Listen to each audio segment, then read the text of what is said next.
Following major breaking political news in the presidential race, an old audio recording has now surfaced of Donald Trump engaging in a very vulgar conversation about women, bragging about groping them. He also talks about how he tried to seduce a married woman, saying, and I'm quoting him now, "When you're a star, they let you do it." Trump has issued what's believed to be the first apology, at least of sorts, of his campaign. Joining us now on the phone is CNN political commentator, former Trump campaign manager, Corey Lewandowski. Corey, I want to replay some of that audio tape for viewers who are just tuning in right now. This is audio tape from back in 2005. I moved on her, actually. You know, she was down in Palm Beach. I moved on her, and I failed. I'll admit it. Whoa. I did try and she was married. Huge news, Sarah. No, Nancy. Yeah. No, this was marriages. And I moved on her very heavily. In fact, I took her out furniture shopping. She wanted to get some furniture. I said, I'll show you where they have some nice furniture. I took her out furniture. I moved on her like a bitch, but I couldn't get there. And she was married. And all of a sudden, I see her. She's now got the big phony tits and everything. She's totally changed her look. She's your girl's hot as shit. In the purple.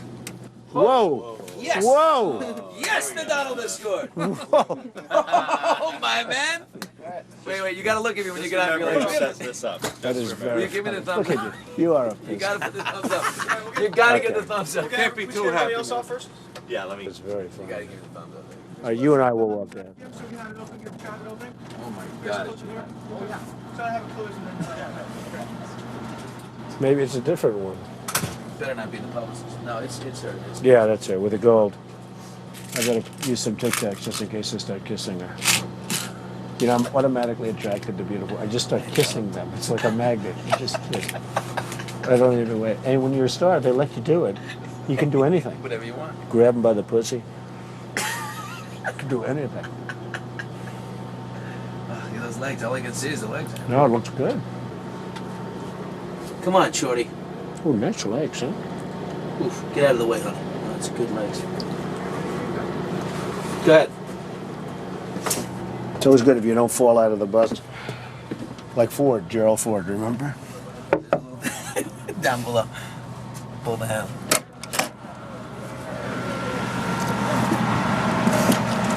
Hello, how are you? Hi. Mr. Trump, how nice are seeing you? you. Pleasure to Terrific. meet you. Terrific. You know Billy Bush? How are you? Nice to see you. How you doing, Very Ariane? good. Doing very well, thank you. Are you ready to be a soap star? We're ready. Let's go. Make me a soap star. How about a little hug for the Donald? He just got off the Would bus. you like a little Okay, hug, darling? absolutely. A Melania little said hug for this the was bushy. okay. I just Said hug for this the was bushy. okay. That was the audio, the hot mic he was caught on with Billy Bush, who was then the host of Access Hollywood. Corey Lewandowski, what was your reaction to hearing this audio and seeing the video? Look, I think what this comes down to, and this is not a surprise, is clearly this is not how women should be spoken about. But, you know, we're not choosing a Sunday school teacher here. And I want to be very clear about this. And what we know about Donald Trump, this is 12 years ago, this audio tape, and it does not reflect or bring to mind the Donald Trump that I've spent 18 months with traveling. I've never heard anything like this out of him. And so, you know, let me say, we're appointing a leader. We are electing a leader to the free world. We're not electing a Sunday school teacher. And, you know, I spoke with Jerry Falwell, Jr., who runs Liberty University, and he went out and he reminded us of the difference between Ronald Reagan and Jimmy Carter. And Jimmy Carter was the absolute best person to be a Sunday school teacher for their children. But to have a leader, someone who is tough and will be respected around the world, you know, that's what we're doing here. And that's what I think Donald Trump is. And, you know, are his words perfect? Absolutely not. Is this defensible?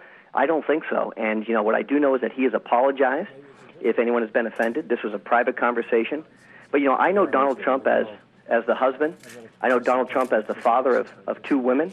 And I have seen firsthand the respect that he has had for women over my tenure during employment through the Trump organization, the Trump campaign. So, you know, let me say, you know, this private conversation obviously is troubling, but we want a leader who is going to lead America. And you know what? Is that rough? Sometimes it is. Is this defensible? Absolutely not. But what I do know is he's still the person who's going to lead our country forward, and we should be thinking about what that true leadership looks like with the rest of the world.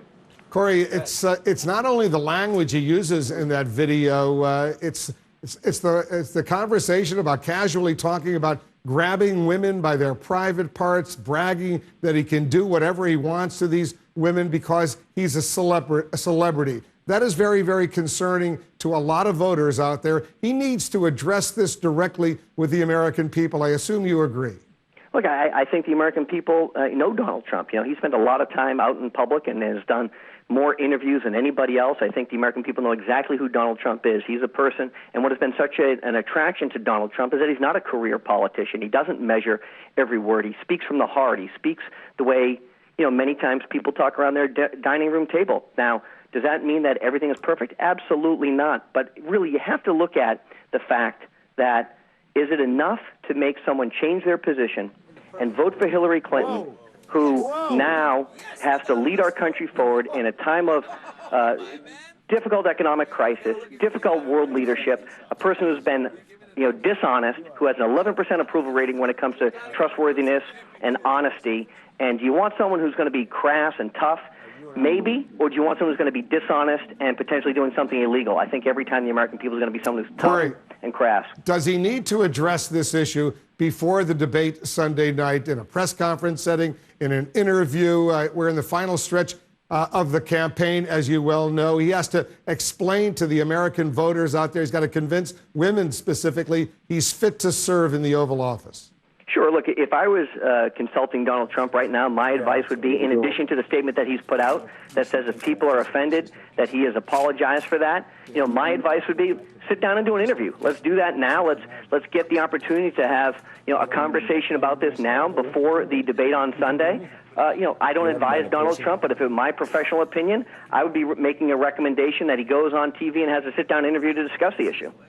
With a serious journalist or someone who is just someone who supports him, for example? Would he have a serious interview with a journalist who is going to ask him all the tough questions, or just someone who's going to ask him the simple questions and move on? Look, again, if it were me, Wolf, and I was providing counsel to Mr. Trump right now, you know, when we saw Donald Trump sit down with Matt Lauer at the Commander-in-Chief's Forum, you know, he did an excellent job there. Matt is a very serious interviewer. I would be recommending that you sit down. My recommendation as a private citizen, as a person who worked at that organization, would be sit down and have an interview. Do it tonight. Do it with a serious journalist. Get the issue out in front of you. You know, get in front of this issue and make sure that you answer the tough questions right now. The Republicans, they're reacting and pretty much in shock. As you probably have heard by now, Corey, some are saying you just can't spin this.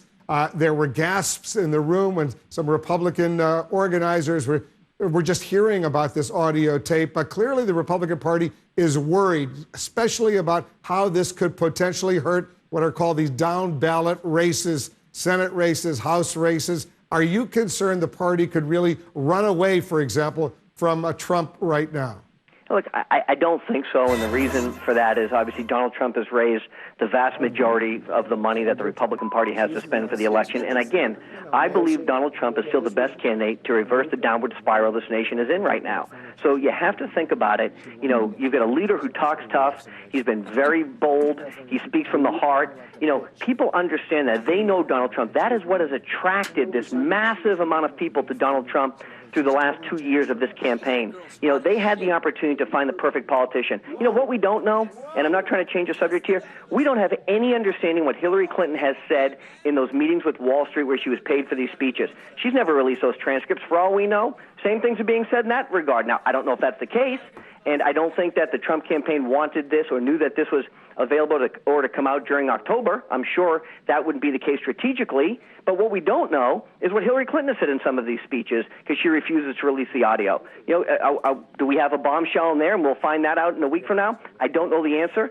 But the point is, you've got two candidates in this race. One of the two is going to be the President of the United States, Donald Trump or Hillary Clinton. And you have to make the fundamental decision. Do I want a tough, brash, bold person who's willing to say and do whatever it takes to save our country, or a career politician? I think the choice is very clear. Corey Lewandowski, thanks very much for joining us. Thank you. All right, let's get reaction now to what we just heard. Joining us on the phone, our political commentator, Anna Navarro. So what was your reaction to what you just heard? And your reaction also, Anna, when you heard the audio? You know, Wolf, I was on a plane. I was on a plane back from Washington to Miami. And I started hearing people gasp around me on the plane as they were looking at their iPhones and looking at their iPads and reading this story and listening to this story. It is absolutely disgusting. It has absolutely no justification. It is inexplicable. This is not locker room banter. This was a 60-year-old man talking this way about women. How much more do we need to listen to? How many more times do we need to read about and listen to Donald Trump objectifying women, offending women, insulting women? I would caution other Republicans, I would caution my Republican brethren, this is a defining moment for our party, not only for this cycle. Be very careful about standing next to this man. This man is a taint. He is tainted. He is a stain on the Republican Party. What he has done is unjustifiable and is going to be with you the rest of your political career if you stand by and if you try to defend the indefensible. We have heard time and time again during this campaign examples of Donald Trump having objectified women. He is not running to be Sunday school teacher. Corey is right. He is running to be the President of the United States of America, the leader of the free world. And that comes with the requirement of having a moral compass. And what he has shown consistently is that he lacks any morality. He is vulgar. He is crass. This is not being tough. This is not being bold. This is not leadership. This is disgusting, plain and simple. He is unfit to be president. He is unfit to be called a man. All right, Anna, I want you to stick around. Gloria Borger is with us as well. Gloria, I want to get your reaction. Corey Lewandowski sort of set the stage for what we will probably hear from a lot of other Donald Trump supporters. Yeah, what Corey is saying is that, that this was a private conversation. Donald Trump is brash. He's tough. He's not running to be your Sunday school teacher. I think the language in this it makes Corey's argument very difficult for people. When you hear it, it's difficult. And I just spoke with, was emailing with former Bush campaign manager Sally Bradshaw. She said to me, on the record, he's a pig. I'm voting for Hillary. Wow. This is a key Republican. She's already announced she was voting for Hillary before, but she wanted to say that on the record because I think that this is a part in the campaign, and this may be the October surprise, by the way, that we didn't anticipate. Whereas Anna is saying, each man and woman for himself in politics, and they have to decide. Kelly Ayotte, as Jim was talking about, had a very difficult time the other day, saying whether she thought Donald Trump was a role model for children. She said one thing, and then she had to say another. And Paul Ryan is supposed to be with them somewhere tomorrow. This is where politicians are going to be asked these questions at their own town halls all over this country before the election. And they're going to have to make a decision about if they're with Donald Trump, how they explain this. Do they leave Donald Trump? And I think that it's, there are lots of campaigns around the country now that are having some very difficult questions internally. David Chalian is with us as well. David, this is a moment, could be a make or break moment for the Donald Trump campaign right now. Well, I think it is clearly that. There is no doubt this is a make or break moment. Listen, I think what you just heard from Corey Lewandowski and from Anna Navarro represents the Trump loyalist, obviously, and the never Trumper. And those two factions, that's not going to have the electoral impact. So if you want to look at the political impact of this, you got to go back to Donald Trump was still on a quest to grow beyond his base of loyalists. So even his key loyalist, Corey Lewandowski, says, is this defensible? I don't think so, and then tries to reframe it. But the thing that we really need to focus on politically in terms of its impact on the election is the voters in the middle, that Donald Trump is still, this Sunday night, his mission going into that debate, Wolf, was to give them assurances that he fits the office he's seeking. And this completely upends that argument for those voters. That is why it is a bombshell in the race. And Dana Bash, he clearly had threatened to bring up Bill Clinton's infidelities, although the other day he told the New York Post, page 6 of the New York Post, he wasn't going to do it. He felt that there were other more important issues to bring forward. But this is a moment that clearly the Hillary Clinton camp is ready to exploit big time politically, going after him. Well, he said he wasn't going to bring up Bill Clinton's infidelities, exploitations in the debate. And in his 3-sentence response statement about these tapes, he talked about Bill Clinton and what Bill Clinton has privately said to him on the golf course.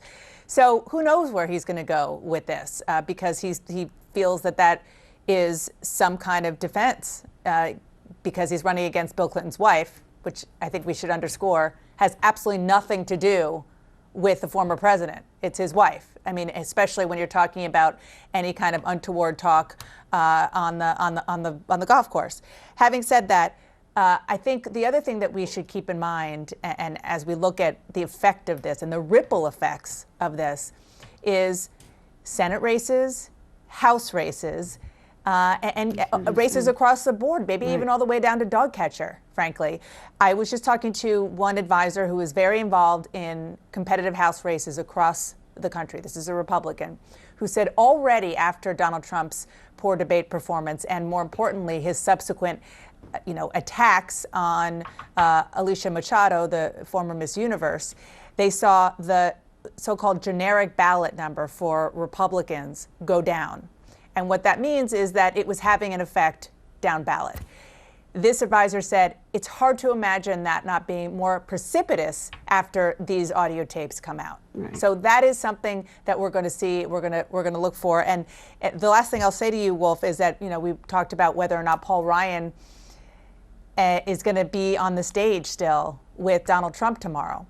It's a unity event. It's a big event. Lots of Wisconsin Republicans are going to be there. And I just got a text back from somebody saying it's still up in the air. No one knows how it's going to go down. Up in the air, not exactly a strong vote of confidence, at least not yet. We'll see what happens in Wisconsin tomorrow. Everyone stand by. We're going to continue our special breaking news coverage on this political bombshell. I'm also going to update you on the other breaking news that